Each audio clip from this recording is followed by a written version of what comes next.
রাজ্যের মুখ্যমন্ত্রী ঘোষণা করলেন পশ্চিমবঙ্গে কোনো মুঘল বা শেখদের কোনো অস্তিত্ব থাকবে না, কি বলবেন? মুঘল আর শেখদের কোনো অস্তিত্ব থাকবে না। তখন ব্যাপারটা হচ্ছে, আমি আবারও বলছি, এটা এখন চমকের রাজনীতি চলছে। এই যে ভোটে বিজেপি জিতেছে, এটা কি থোড়ি বিজেপিকে ভালোবেসে মানুষ ভোট দিয়েছে? দেয়নি।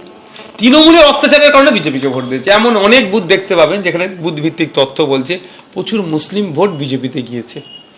যে বিজেপি একের পর এক মুসলমানদের বিরুদ্ধে অ্যাকশন নিচ্ছে, তাহলে কেন দিল?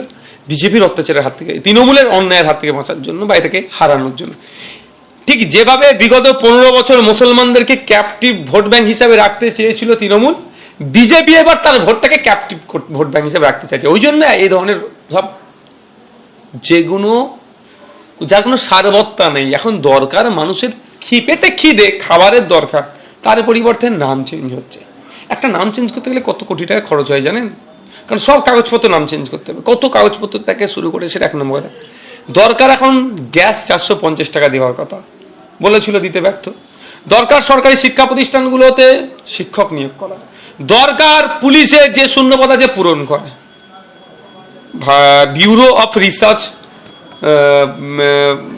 পুলিশ রিসার্চ অ্যান্ড ডেভেলপমেন্ট যে আমাদের সংস্থা আছে, সেই সংস্থার রেকমেন্ডেশন হচ্ছে প্রতি 1 লক্ষ মানুষের জন্য 196টা মতো পুলিশ দরকার। আমাদের ওয়েস্ট বেঙ্গলে মাত্র 101টা, তাহলে পুলিশের অনেক ঘাটতি। এই সবগুলো পূরণ করুক। সব যখন ব্যর্থ হয়েছে, ব্যর্থতা ঢাকার জন্য এই করে বাজার গরম করতে চাইছে। তবে এইগুলো হচ্ছে মরিচিকার ন্যায়, দেখতে দূর থেকে ভালোভাবে পৌঁছাতে পারবে না। দিনের শেষে মানুষ ক্ষতিগ্রস্ত হচ্ছে, এটা মানুষকে দেখতে হবে। শুভেন্দু অধিকারী বলছেন যে বিগত যারা শাসকে ছিল তারা মুসলিমদের মানে খারেজি মাদ্রাসাকে অশিক্ষিত করে রেখেছে। উনি মাদ্রাসা সম্পর্কে যথেষ্ট ভালো জানে, বাজার গরম করার জন্য বলছে। উনি যে জানেনি আমি এটা বলবো না। আগে এখন যিনি শিক্ষামন্ত্রী হয়েছেন টুডু স্যার, উনি কম জানেন আমি এটা বলবো।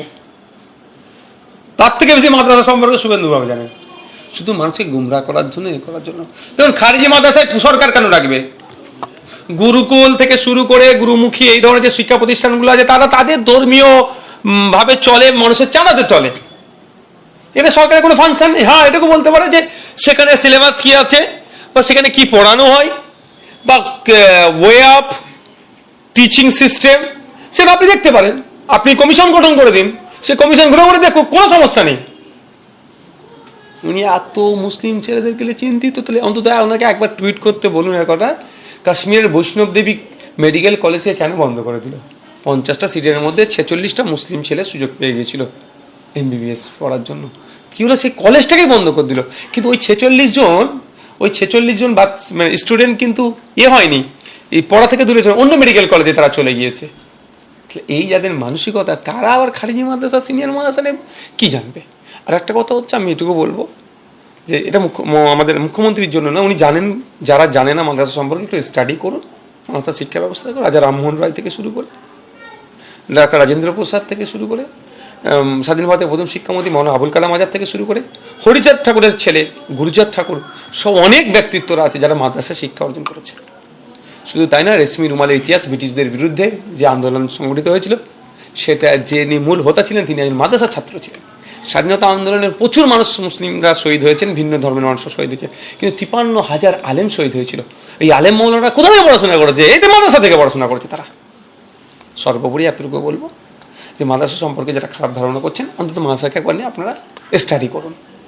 40% টিচার নন মুসলিম, 20% অ্যাভাব স্টুডেন্টস নন মুসলিম। তাদেরকে আপনারা খারাপ বলে ফেলছেন না তো, শুধু মুসলমানকে খারাপ বলতে গিয়ে। মাদ্রাসায় বরাদ্দ 61% টাকা রাজ্য সরকার বন্ধ করে দিলেন, এই বিষয়ে কি বলবেন? না, আমি তো বিরোধিতা করেছি, ফান্ড বাড়ানোর কথা বলেছি। তবে একটা কথা বলি, জানতে হবে তথ্য। 5,700 কোটি টাকা, 5,500 কোটি টাকা, 4,700 কোটি টাকা বরাদ্দ হয়েছে তৃণমূলের আমলে। বরাদ্দের প্রস্তাব এসেছে, বরাদ্দের প্রস্তাব, অ্যালোকেশন, প্রপোজ, অ্যালোকেশন, রিলিজ, 3টে পার্ট। প্রপোজ করছে কত?